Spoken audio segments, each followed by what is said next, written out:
We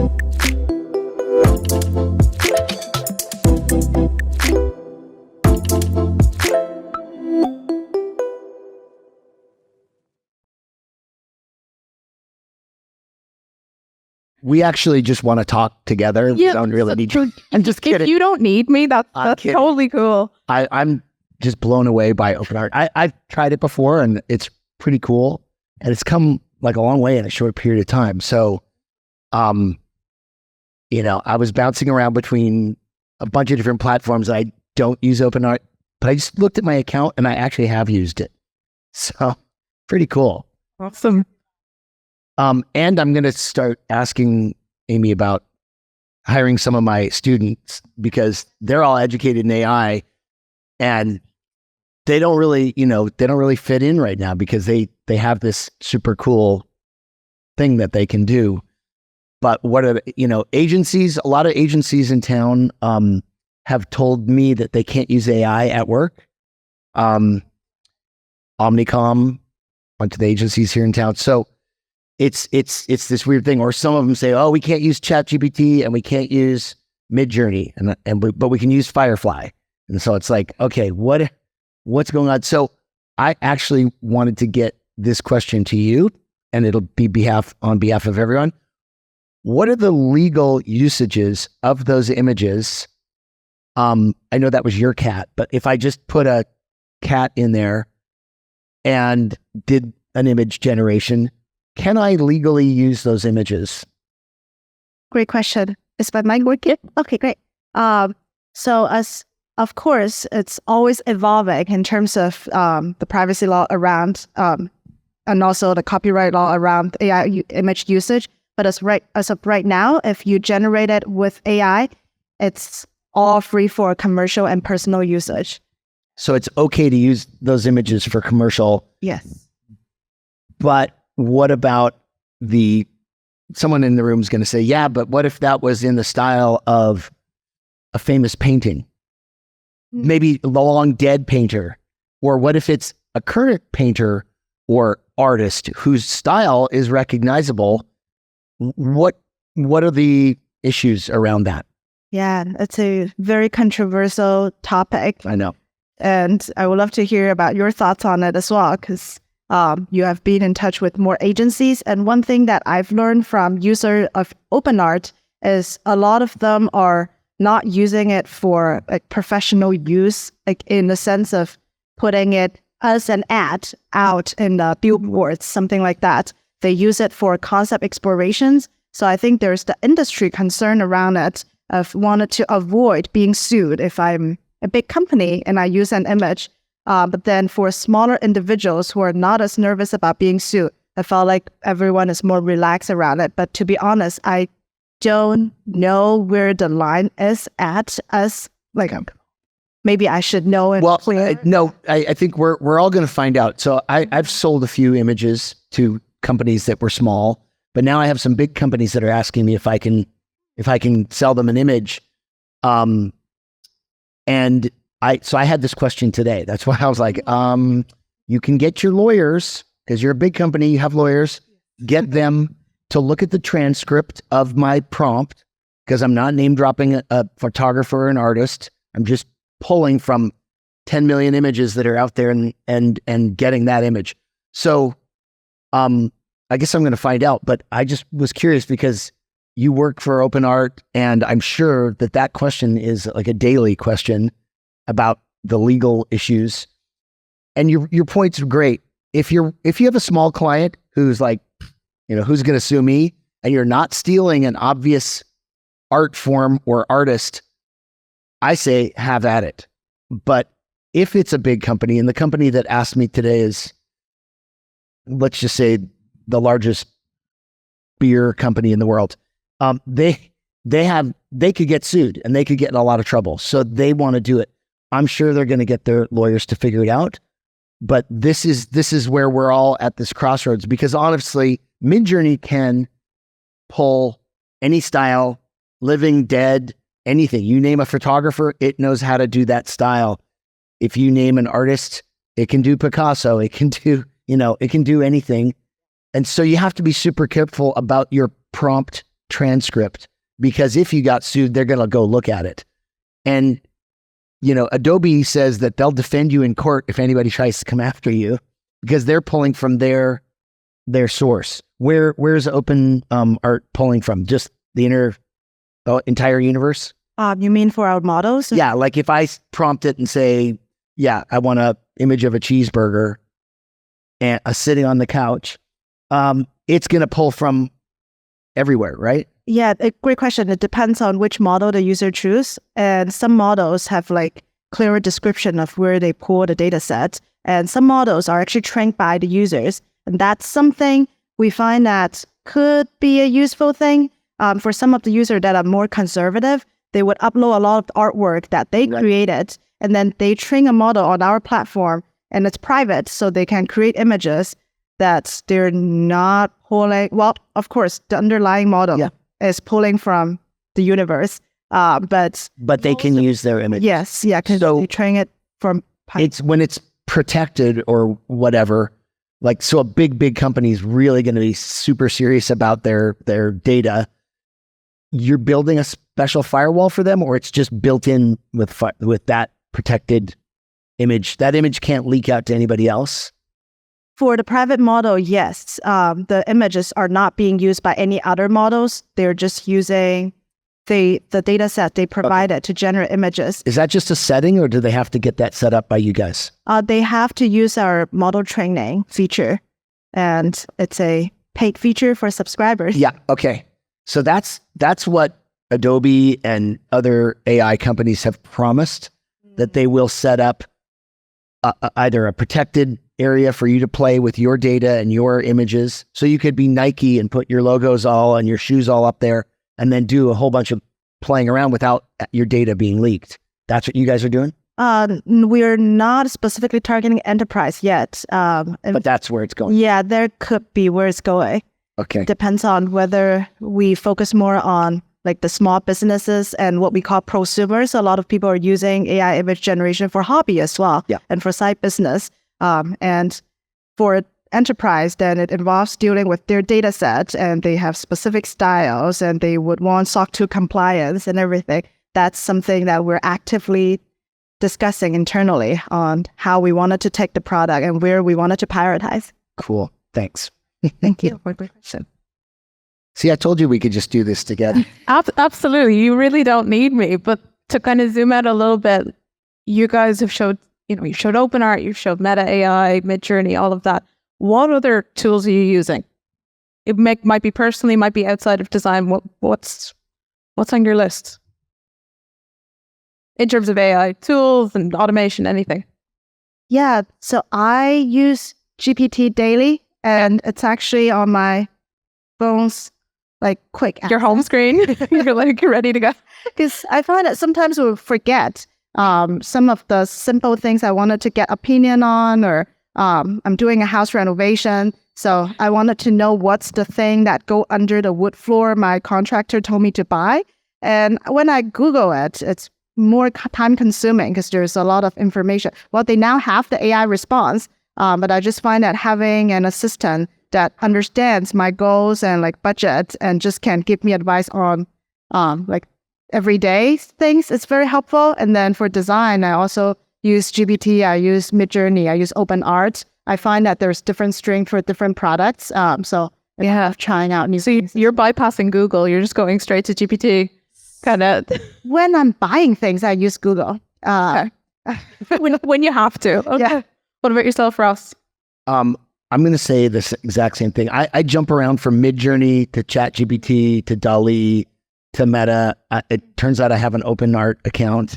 But I have a similar thing where, because I've been writing a lot and doing research a lot, I'll just ask ChatGPT 4.0 what I want, or give me a list of things that I need. And it's you've got this super high IQ partner who can answer any question or give you a list of questions that you can then you can take from the list of questions and ask it specifically, okay, answer that. Forget Google or just searching for things on the web. GPT is insane. And it makes you smarter and more thoughtful because it's giving you a lot of things. You might not want to go read a book. So like I'll reference a specific book for a class and I'll know, there's a thing in there. Can you explain that thing for me? And it knows the book. I don't have to upload it. I don't have to do any of that. I don't have to cut and paste. It knows the book and it knows exactly what I'm asking. And it gives me a little paragraph from that book boiled down into, 140 words. What a cool thing. If you're building a house or you're building a whatever, it'll help you figure out your list of supplies, maybe even give you a list of places where you can go get it, and then you go get it, right? Yeah, it's insane. And in terms of testing new tools, because like even among your design stack, there's so many different tools there. Are you spending time trying every new thing that's coming out, or how is that working for you in terms of weeding through things? Hopefully. I felt like there's just so many things to try out.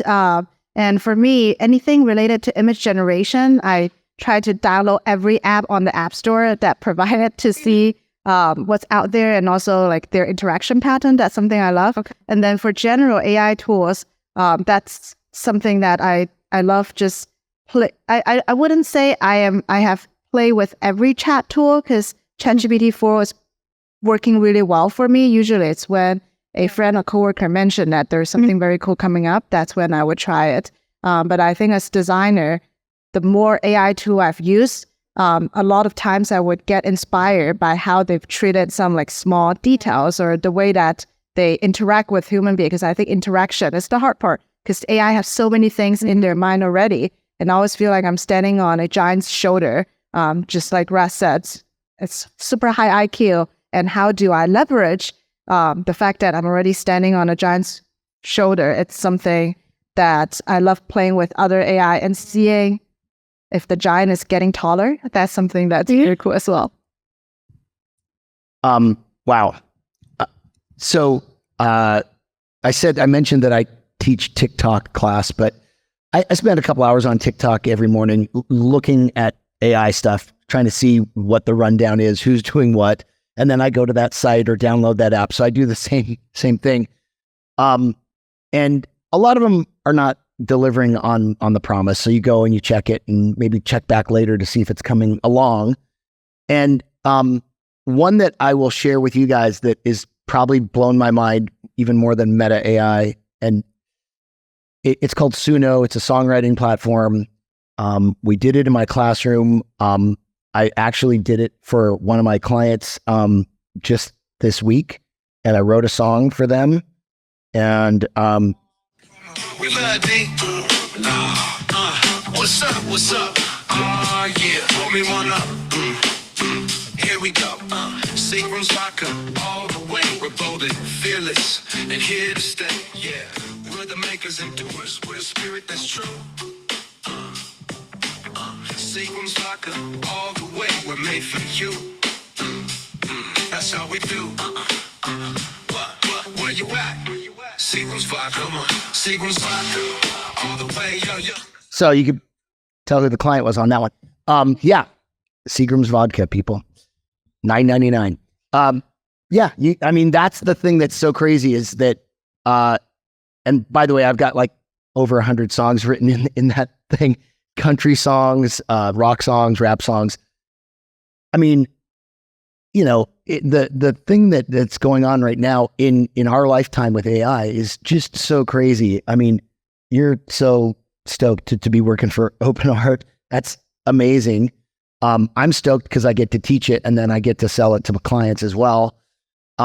This is just a rare moment, really rare moment in time. I was going to say, just following on that, like, because you're changing the way you deliver to clients, you're thinking, oh my God, I can give them a song now. I can give so many more pieces. How do you see, to both of you, how do you see this role of designer shifting and changing? Well, I mean, the saying that has been going around for the last couple of years about AI putting people out of work, and AI won't take your job, but somebody that knows AI will take your job. And sadly, in my agency, I at the beginning of COVID, we had 35 people, and we actually just kind of piddled out during during COVID. We just couldn't do it. I started a new agency, started doing a bunch of the things we did before with 35 people, but I would just use freelancers, and then I just would not use freelancers because I can do it now. I can write the copy. I can do the strategy job. I can do the design. Now, I still hire illustrators, production artists, and production companies to do the photography, the video, the editing, all that. I still am making real stuff, but I essentially don't have to go to my team anymore, which is really sad because they're friends of mine that I've worked with for a long time. And I know they're hurting for work, but I'm getting work, but I just can do it myself, and I don't have to wait for them. It would have taken me like 2 or 3 weeks to do what I did yesterday in one day by myself. And, writing headlines for Smirnoff Vodka. I mean, like, I'm not really a writer, but been in the business for 30 years. So I know what I'm doing, but that is crazy. And that's it's kind of exciting that you're here doing this, that you want to do this. But my advice is get on it and get good with it. If you walked into an ad agency and you knew how to do the things that we're doing, you can get a job. Marketing department, design group, whatever creative function you're doing. If you know how to use the tool, you're going to be the next generation. And this happened, this has happened a couple of times in my lifetime. When the Mac came out, when the internet came along, I mean, this is bigger than both of those. And so, that's why, I'm in awe of the fact that you're working at an AI company, because that's such a smart move. If anybody here is looking to, hit Amy up for work, that's brilliant. I think if you could get a job at Adobe or at OpenAI or at OpenArt, anywhere that's doing this, it's gonna be huge. Cool.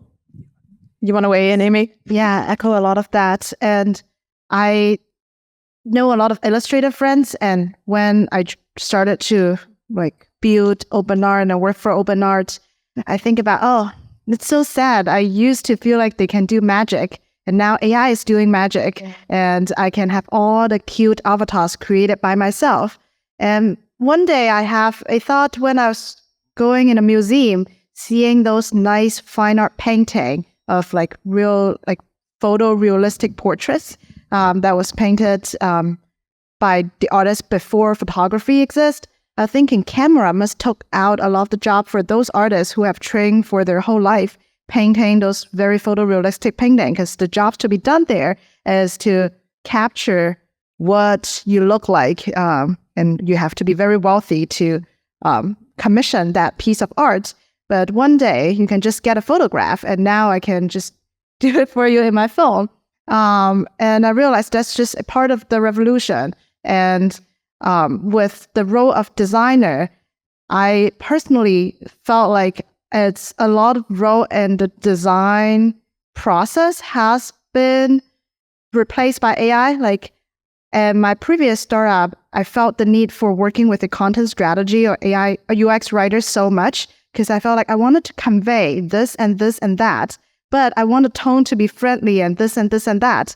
And now I could just talk to ChatGPT, and it would give me a product copy that sounds amazing, and I could just put it in my design, and without having to feel like I either need to be very good at that skill or work with an expert in it. But meanwhile, from observing how I've been using AI in my design process, I think what's not being replaced is synthesizing the goals for a project and working with different people from different teams, synthesizing. For example, for UX design, what are the engineering technical constraints? What are the design goals? What's the user need? And then what are the business goals? And being the mediator between that, trying to balance it. And then working with AI, sometimes I would talk to GPT. It's okay, we have this constraint, that constraint, and I think that this might be the proposal. That's another way. Could you help me synthesize it down? And do you have any advice? I think that's the complicated part, is the prioritization and trade-offs. And anyone who knows how to use AI and also knows how to make strategic decisions. I think those are the things that are not being, even as being replaced, the higher level things are not being replaced, because eventually human beings making the call. I hope so. If we're not making the call for everything, that's scary. But it may come. Who knows? I was going to say, it sounds like lots more meetings. Maybe that's just me. Lots more talking meetings. Okay. In terms of implementing these new tools with OpenArt and everything else you're trying, can you share any client examples, any case studies with us, to really help people figure out how to get this going in their own practice if they're not already dialed in? Implementing new AI tools. Or something like OpenArt, if there's any clients you've had using the platform particularly successfully, or how they've navigated putting it into their process. Yeah, let me think of an example. So all the users I've talked to are trying to do this. And what kind of example would be helpful? I suppose anything where they're maybe overcoming challenges in their processes and you've been able to help them with that.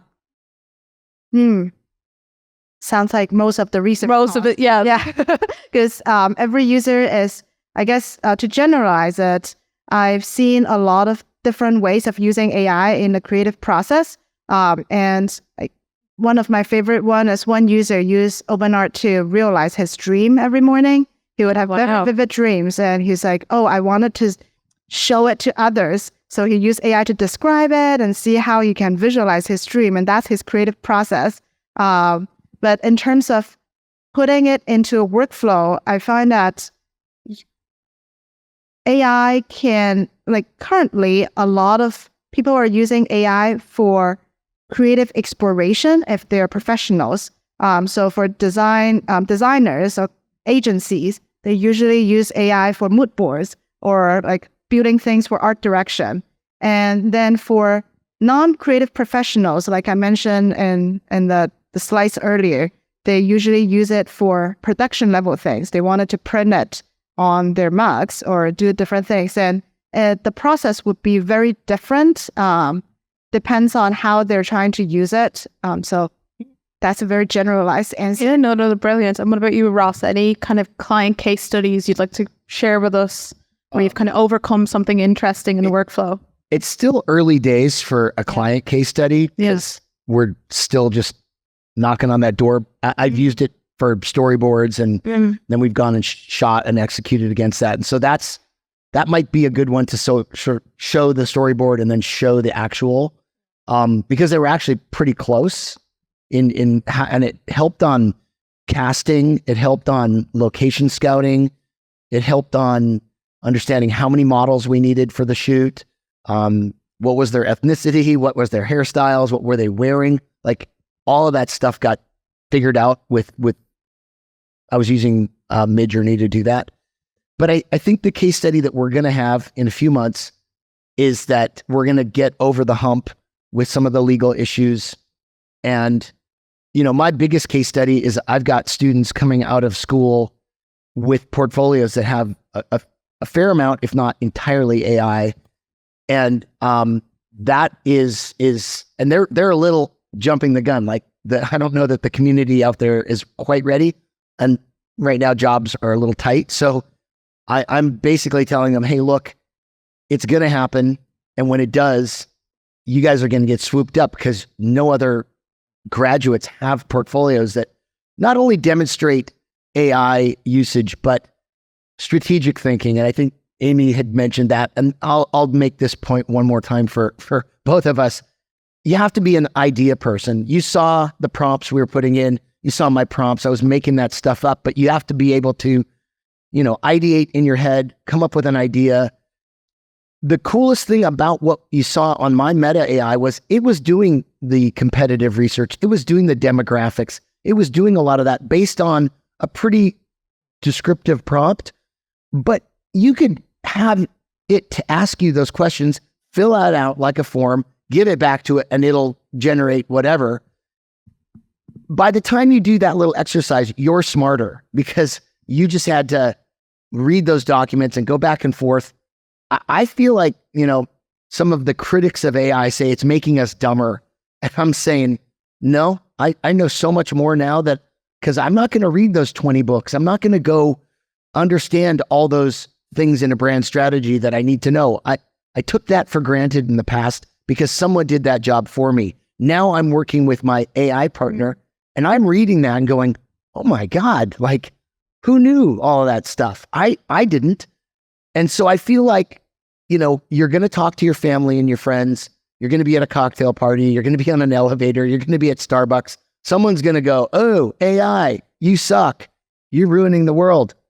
And I think it's really great to be armed with the knowledge that you're smarter and more informed if you've got this high IQ partner working with you. And the point that I was making with that demo is that you saw me doing the strategic work first and then the image work. You've got to educate your AI and yourself, and then you're just smarter and better. And I feel like, I mean, I'm doing it with one of my clients right now. I send them a strategy and a creative brief, and I do their decks for them. And they're like, oh my God, how did you do this? And now I'm like an invaluable partner to them because I'm writing strategy and I'm writing copy for them and doing imagery for them. And they have no clue. They know I'm using AI, but they're like, they don't really get it and they don't really need to get it. You just need to get it. And I think it's gonna help a lot of people, you know, move the ball forward. And then also there's going to be a lot of people that are stuck in the mud that either don't like it, don't get it, don't use it, and they're not going to make it in this transition, this revolution.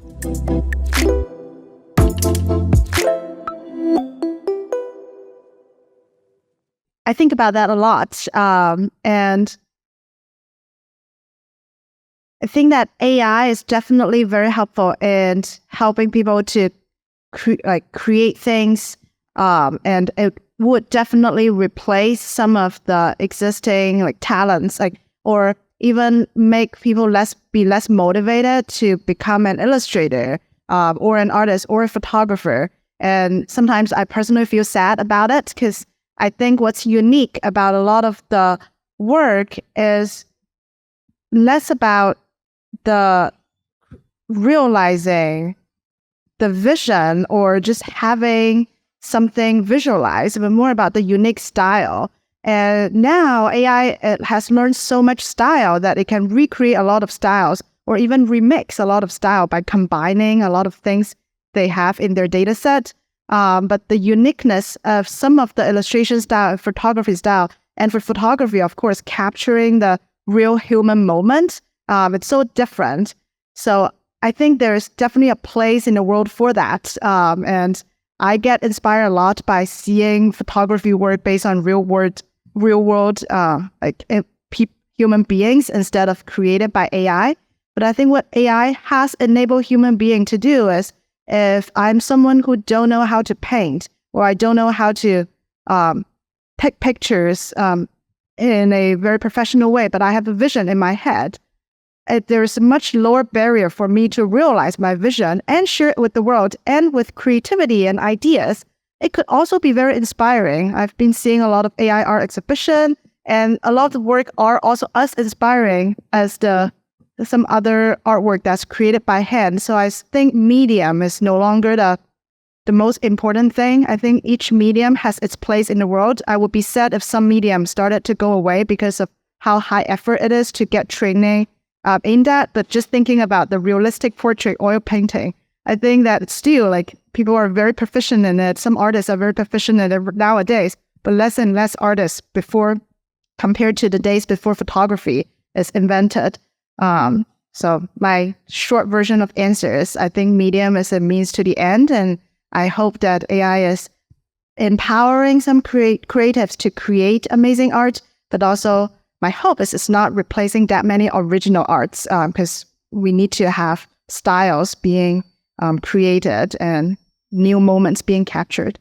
I'm going to start a new store called Only Made by Humans, and we won't sell anything made with AI. That'll be the backlash opportunity if you want to go there. It'll be funny if there is sort of an anti-AI movement, because people like acoustic guitars versus electric guitars, you know? It's going to happen.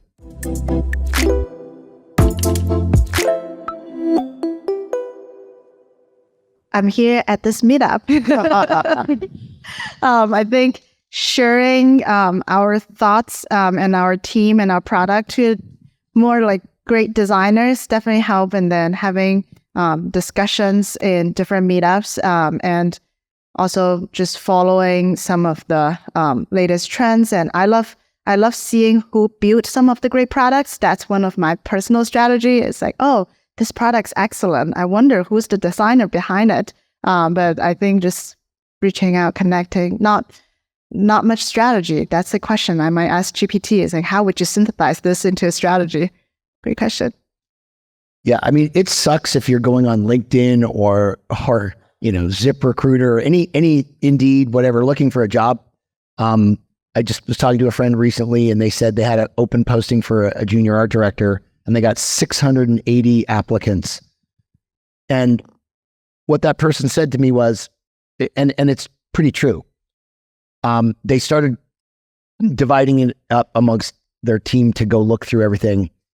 And they spent about 3 seconds looking at each portfolio to decide if it was in or out. And then once they got down to like a pile of about 20 out of the 680, then they vetted those ones a little more carefully and decided, who the top maybe 5 candidates are. That's how much time you have if you're showing your portfolio. 3 seconds to get me to go, yay, nay. So it's unfortunately that's what's going on. There still is a need for designers, and especially in the junior ranks, because people, in my business, I need people to help extend campaigns or do actual packaging, label design. I might have a mood board of all the AI sketches that I did, but then I need someone to go make it. And illustrators too, like elaborate handwritten typography that, AI is never going to replace that, or a really, really ornate liquor bottle label. AI is not going to do that. So, I would say there is hope no matter what. I think what we've seen lately is with especially in advertising, there's been kind of a shakeout. A lot of agencies have trimmed top management, especially old white guys. It's just true. So what the opportunity that's out there now, though, is to have your skill set to include AI, but also, like, if you're a designer, man, you better know typography, you better know color theory, you better be really good. I think that all of that has helped me be better at AI. I'm a classically trained designer. I've got a fine art degree in painting. I've got a degree in advertising and design from Art Center. I started my career at Nike as a designer. I was creative director at Capitol Records. I mean, like, I'm a designer, but I still use AI to write copy. I still use AI to help, figure things out and to do design. So I think you need to be like the triple threat if you're going into this new economy and this new age. Make sure that you're dialed, that you're better than everybody else in the room, or else, that 3-second litmus test isn't going to work. And it's down to that now, where, there wasn't 680 applicants pre-COVID. It just wasn't the case. And now we flip-flopped into this situation that, honestly, if you know where you want to work and who you want to work for, which you should know the answer to that, shouldn't be just randomly applying. If you do know the answer to that, go find that person and where they're going to be, and somehow bump into them or meet them or get your work in their hands. That's the way that we did it back in the day. That's how you should do it today. Forget Indeed and LinkedIn and all that stuff. Doesn't mean you shouldn't post on LinkedIn. If you've got prolific work, people will see it.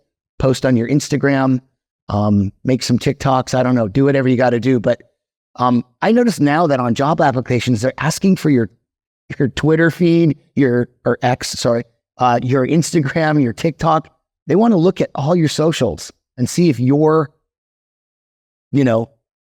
profoundly using all that space. Maybe that's just all the tech companies, but it's a thing.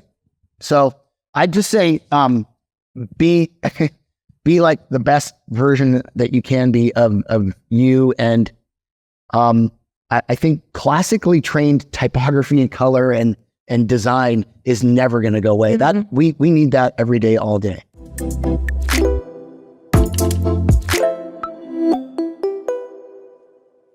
OpenArt has an amazing upscale program. Okay, amazing. I've tried it. I've tried so many times for some of my personal work and some of the wedding logo I'm trying to design for my friend. And I sometimes use MidJourney for some of the concept and compare it with some of the OpenArt concept. But I found that either the concepts, I would go use it with OpenArt's ultimate upscale, we call it. We actually have a separate entry point in the homepage because it's so good. We pulled it out so that users can find it.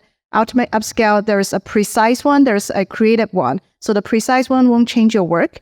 It would just make everything like have more resolution. But the creative one, you can even add a prompt. Like I was trying to upscale a logo and I say I want some watercolor texture in the logo and it did it for me. Even the typography looks a little nicer. So I'm going to go try that. thank you.